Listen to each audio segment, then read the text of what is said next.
Top Med Talk. Hello, welcome to Top Med Talk Down Under.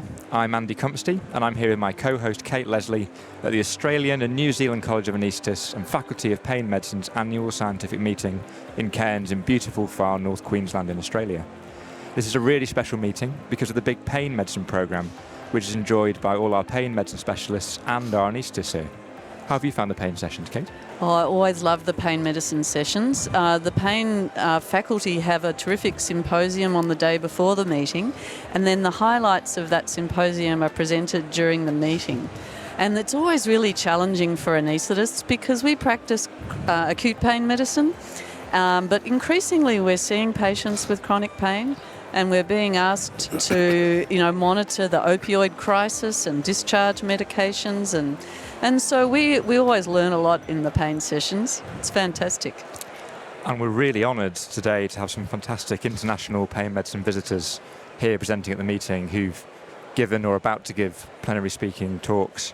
So I'd like to introduce Nadine Attal and Allen Finley. So Nadine, maybe you go first, tell us a little bit about yourself, where you're from. Good morning. So I'm Nadine Attal. I'm from France, and I'm currently a neurologist by training, and I'm a professor of pain medicine and therapeutics. I'm heading a pain center, a clinical center for adults, not for children, in Boulogne-Billancourt, which is very close to Paris. Actually, it's very close to Roland Garros, international tennis play. And I'm also co-director of a research team which aims to assess the pathophysiological aspects and pharmacology of pain, chronic pain. Brilliant, thank you. And Alan, if I ask you to introduce yourself. Yeah, very nice to be here. I'm from Canada, from Halifax, Nova Scotia, on the East Coast. I'm a professor of anesthesia and cross-appointed actually in psychology, even though I've never actually taken a psychology course in my life. But the advantage of that is it allows me to ask questions that a psychologist would never dare ask. I've been doing pediatric anesthesia my whole career. Stopped working in the OR a couple of years ago, but pediatric pain has really been my passion since 1989, when I looked after my first patient with severe pain. My research areas have been all over the place, but most recently I've been really more interested in health service delivery, pain care service delivery, rather than pharmacology or something like that. So the problem is not what drug or what treatment do you give a child, it's how do you get people to give that treatment to the child. And so that's been my focus. Terrific. So first to you, Nadine, you gave a wonderful plenary presentation about neuropathic pain and the way that we need to move now to personalize it. Can you tell us about your talk? Thank you. Yes, neuropathic pain actually is pain related to a disease or lesion of the somatosensory nervous system. So it looks a very complex definition, but actually anesthesiologists see many patients with neuropathic pain post-surgically, because the risk of post-surgical neuropathic pain is evaluated roughly about 10%, and so and it's increasing in particular situations such as breast surgery or thoracotomy. And so this is a pain which is not so rare. And so, yes, we need to move forward to a more personalized management of these patients, because the problem is we do have many drug therapies for these patients who do not respond to conventional analgesics. So, for instance, we do need to use psychotropic medications or topical treatments, but these are not effective in all patients. In fact, they are effective in much less than 40% of patients, even less. And when they're effective only moderately. They do not relieve 100% of the pain. Far from it, about 50% is the best you can expect. Wow. So that's a problem. Yeah, that's chronic pain, actually. So the problem is that on one hand, we have these many therapeutic failures, even with newer modes of treatment such as neurostimulation, there are also many patients not responding to it. And on the other hand, we have what we call the translational approach, animal models to assess the newer drug therapies. But thus far, unfortunately, although there have been many attempts to develop newer drugs, we have not had major newer drugs acting on new targets for neuropathic pain. The field, however, is moving forward. Maybe we will have newer drugs in the future, but thus far not. Can I ask you just to backtrack a little bit? You presented some really disturbing information about the number needed to treat of some of the drugs, and the patients are mainly getting the side effects, not the therapeutic action. Can you recap some of those numbers for our listeners? Yes, you're right. We have done very recently a newer meta-analysis with ISP, actually, the International Association for the Study of Pain, which is now published. And in these meta-analysis, based on all the trials since 1966, so really all the trials, the number needed to treat for most of the drugs recommended, such as pregabalin or gabapentin, which everybody knows, is about 8. That means that 1 patient out of 8 has a significant pain relief, 50% at least, compared to placebo. It has, however, to be taken into account that this number needed takes into account placebo, and the placebo response is high. But that's what we're dealing with. And you also know that these drugs have side effects, and including now we are witnessing abuse problems with pregabalin and so on. So that's why we have to try to find something new to propose to our patients, and that's why we have to try to move forward towards what we call more personalized medicine. We're far from what the oncologists do. Oncologists, they really do personalized medicine based on gene of the cancer. We are not at that point, but what we're trying to do is to phenotype our patients better. And when we do this, we realize that there are some patients' phenotypes who respond much better to some drugs, including actually pregabalin, but not only, than others. And so at least we can target a little bit better the responders to these drug treatments, because, as you pointed out, and I also responded, we have many failures. And to reduce the number of failures, this is one way forward. Are there any biomarkers that you're investigating to personalize the treatment? Yes, absolutely. Well, there are also what we could call the clinical markers, which are not really biomarkers, such as pain questionnaires to phenotype patients. That's what works best for the moment, because pain is also a clinical marker. It's a patient-reported outcome. But yes, there are now studies using genetic biomarkers trying to better customize the response to therapy using newer drugs, etc. So it is in a trend, and I think we are seeing more and more of these trials as well. Just finally, you've made some really good points about pain is not the numerical rating scale. Pain's a multi-dimensional concept, and in fact, full disclosure, Nadine and I are editors of the British Journal of Anesthesia, and we've just accepted a paper about the new ICD-11 definition of pain and the inclusion of pain as a real disease entity. So what are the different dimensions of pain that our listeners should be trying to elicit from their patients? I'm happy that you mentioned this ICD-11, which is, I think, a huge achievement of the pain community in order to be able to standardize pain classification. And what's very good is that it has been endorsed by the WHO. So really, chronic pain is really now considered as a whole disease by its own. But you're right, it is a multidimensional entity.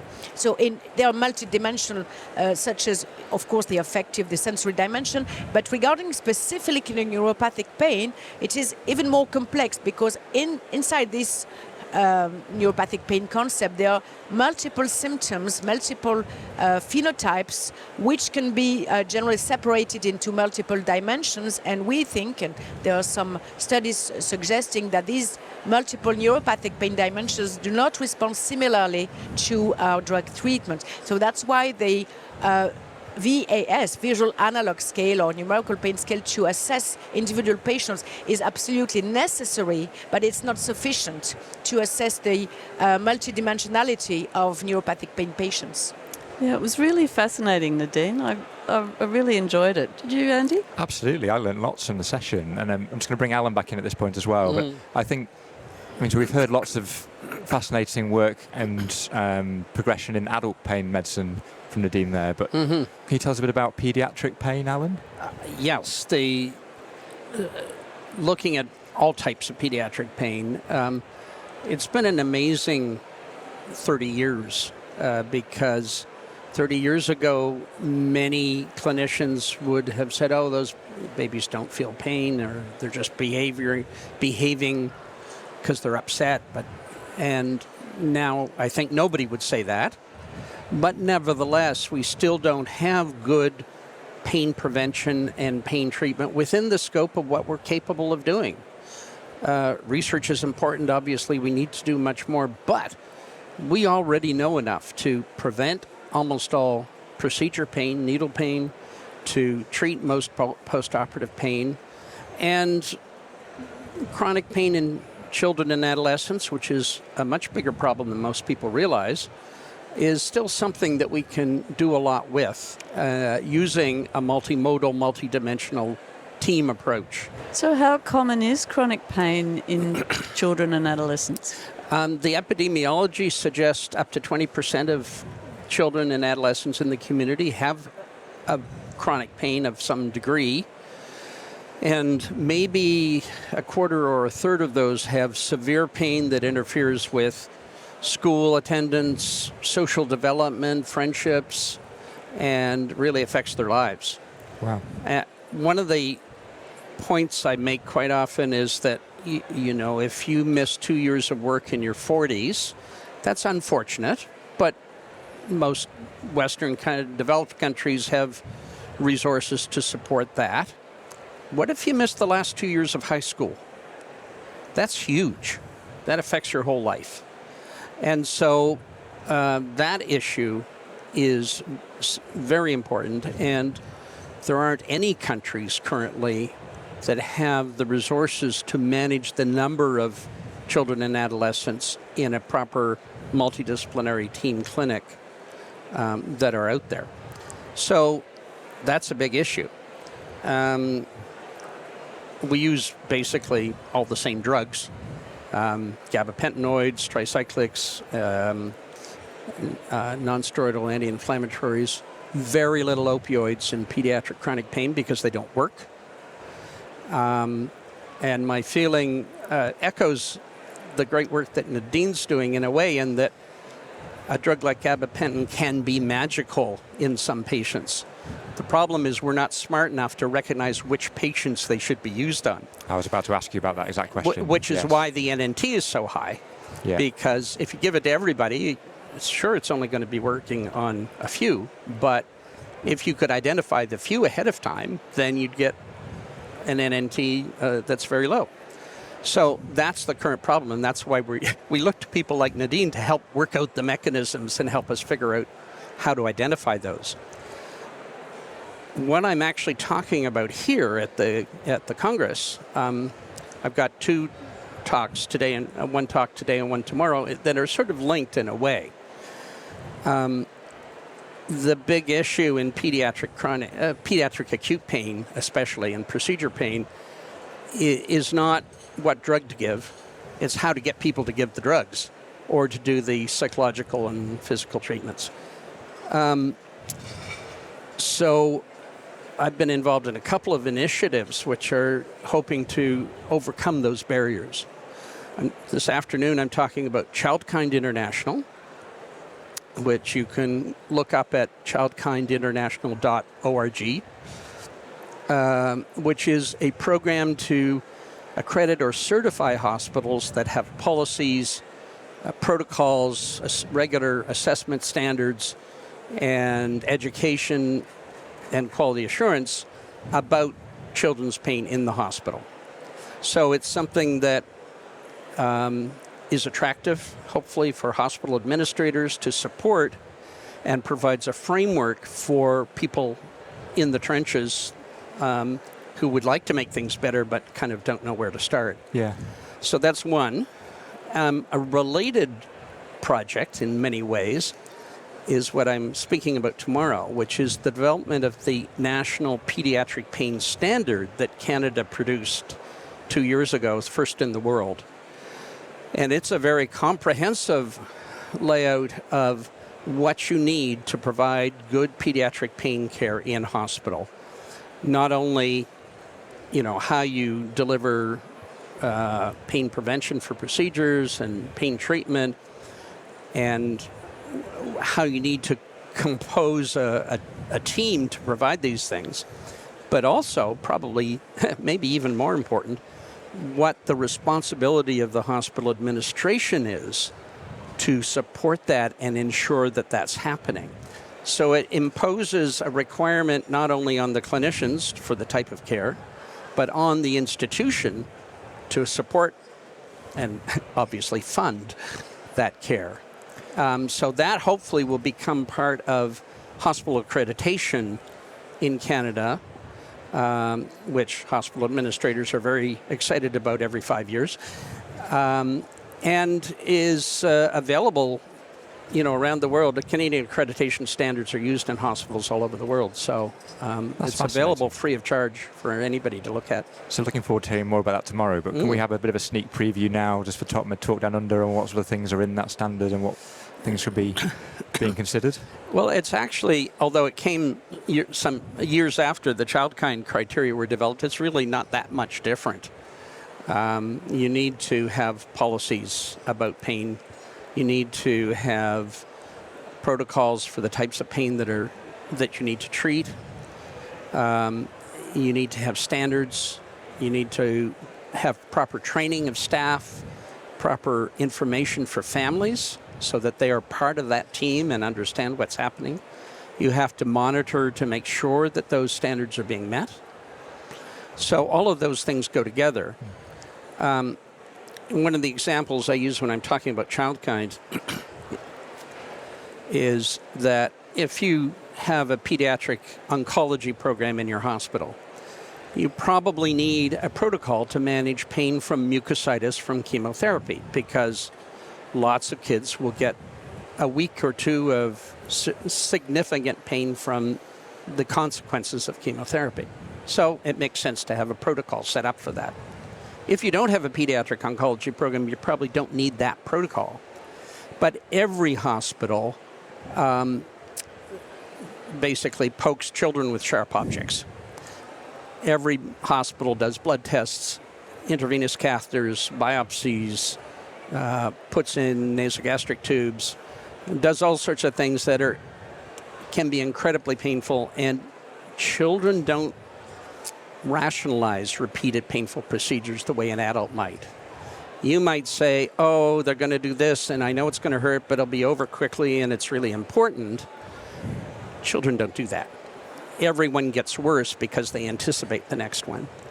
So every hospital needs a protocol for pain prevention using hopefully topical anesthetics, distraction, other methods to manage that pain, because every hospital does that. Post-operative pain, disease pain, and so forth, depending on what type of care is provided. I was reflecting while you were speaking that the different types of pain present themselves so differently in children and adults. And also, Nadine, you reminded us anaesthetists about nociceptive pain, nociplastic pain, and neuropathic pain. And you were talking about neuropathic pain.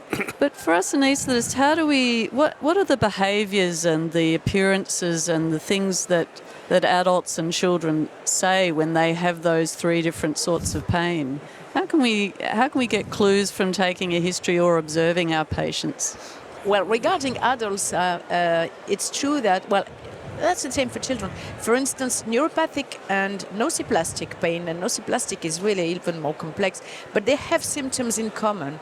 And actually these symptoms are generally have a specific tone, such as burning. The burning pain is very common in neuropathic pain, but some patients with nociplastic pain also express burning. So they have some common symptoms which are generally a little bit different from nociceptive pain, and that's why there have been screening questionnaires to better detect these very complex pain conditions, particularly neuropathic pain. In children, actually, the screening questionnaires, they also work, at least in children who are able to speak, but not in, preschool children. I don't know how you do, actually. How do you do it, Alan? So one of the misconceptions I think people often have is they see, in my case, a child with an injury, with tissue damage, whether from surgery or trauma or disease, and they assume that is all nociceptive pain. And so they treat it with anti-inflammatories and opioids or whatever. And the problem is, I think very, very often those are mixed mechanisms. So, I mean, ask a surgeon to do an operation without cutting any nerves. It's just not possible. So, and that's been, I think, one of the problems when people have tried to look at post-surgical pain that's prolonged. And people who are on opioids for 6 months or 12 months following surgery, because it's treating the wrong thing. They assume it's ongoing pain from the surgical incision or the disease. In fact, it's ongoing pain from neuropathic or nociplastic causes. So we see all types in our clinic, in our complex pain clinic. We see mostly kids who have pain without ongoing tissue damage. So it is chronic, and so that's mostly nociplastic, whether visceral hyperalgesia, recurrent abdominal pain, chronic widespread pain, or fibromyalgia.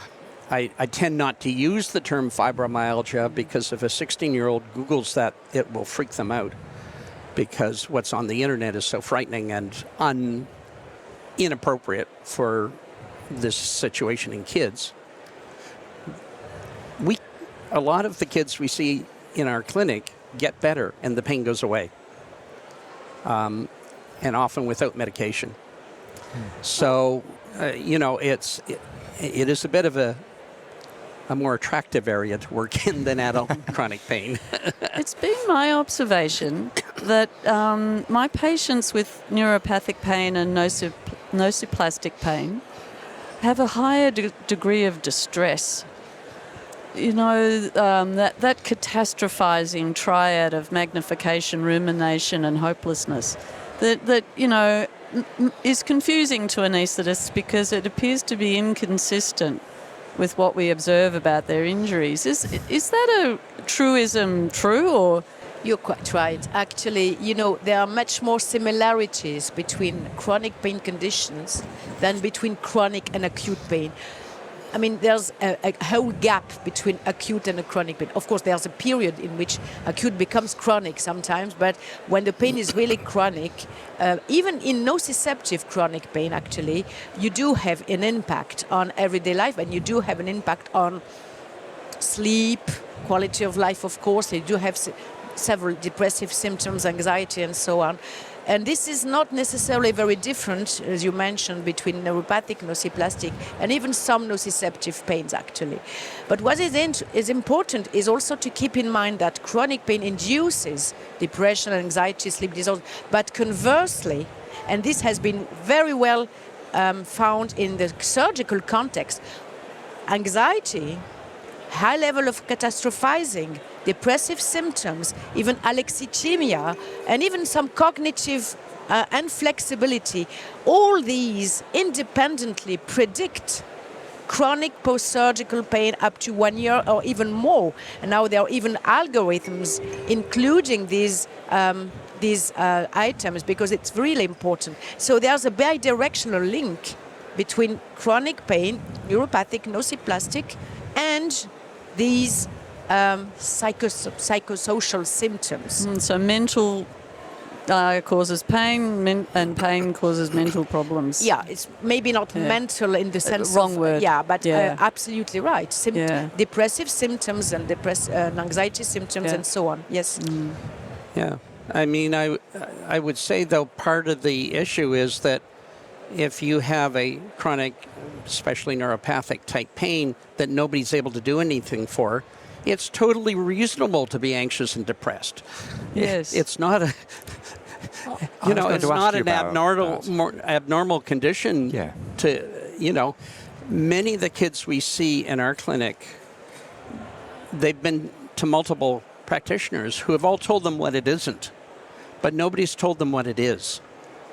And often if we can give them a neurophysiological education explanation for what's going on, they're way better because all of a sudden they understand.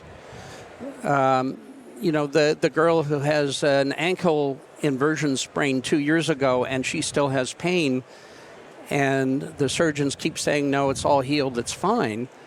That's frightening and disturbing. When we can explain, well, you've just got a bit of a nerve entrapment of your sural nerve, and all you need to do is move and get it moving better and explain what's going on, all of a sudden the world opens up and they don't need to protect it. So education can be the most valuable thing we do in our clinic. So Nadine, in your talk, you talked about phenotyping pain. We've just covered, both of you very nicely there, covered different types of nociceptive, neuropathic, but also different types of responses to pain, which came first, the psychological symptoms or the physical symptoms, but also our responses to the pain and the treatments. So it's so complex, isn't it? How do you tease all that apart to do the biomarker work or the standard work that you're both doing to move this area forward? So in our clinic, we almost never, like 1 in 1,000, would we say your pain is caused by your psychological problem. We frame it as a combined situation. Yeah. You have pain and you're anxious. That's making your pain worse because your brain can't really cope with both things at the same time. So we're going to help treat the anxiety at the same time as we're treating the pain. But the anxiety isn't causing the pain. It's just making it harder to manage it. So our clinic runs with physician, advanced practitioners, psychologists, and physiotherapists all sitting around the table together. Yeah. And again, just to finish, Nadine, does that fit with your experience? Absolutely, yes.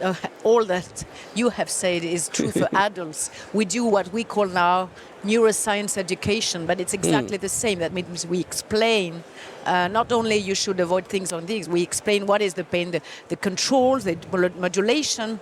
The concept of pain modulation is very important for patients to understand. And this is the first step towards improvement. And then, of course, yes, we have also multidisciplinary teams, including psychologists, psychiatrists, physician, rehabilitation specialists, and neurologists. And so it's really important because, as you mentioned, we are dealing with very chronic pain patients. And so we need all these people to improve the patient's quality of life. None of us know enough to do it all ourselves. Fantastic. I think that's a really good point to end on. It's not what each of us can do, but the whole team approach, isn't it? And, absolutely. Again, with the theme of the conference, future-proofing our approach to pain, that's what we should be maybe aiming for. So thank you very much again for your time. Looking forward to your talk again tomorrow, Alan. Thanks for your talks again today, Nadine. Thank you for everybody listening at home here at Top Med Talk. As always, you can find us on our app, on our website, and on all our social media sites. So we're available on Facebook, on X, on Blue Sky, and on YouTube. If you go there, please do subscribe. Give us a big thumbs up. It really helps. And finally, as always, we really like to thank our sponsors. So that's BD, GE, and Solventum, because without them, we really couldn't bring Top Med Talk to you free and open access throughout the world. Looking forward to hearing more next time. Thank you. Thank you very much. Top Med Talk. Thanks for downloading Top Med Talk. Don't forget to subscribe, check us out on YouTube, and of course on social media. We're on Instagram, Facebook and X. Also, it's important to remember that Top Med Talk is the broadcasting arm of EPPOM, evidence-based perioperative medicine. We'd love you to find out more about that, and the way to do that is eppom.org. Check out our website and find out about some of the incredible conferences we're going to be arranging across the year. eppom.org.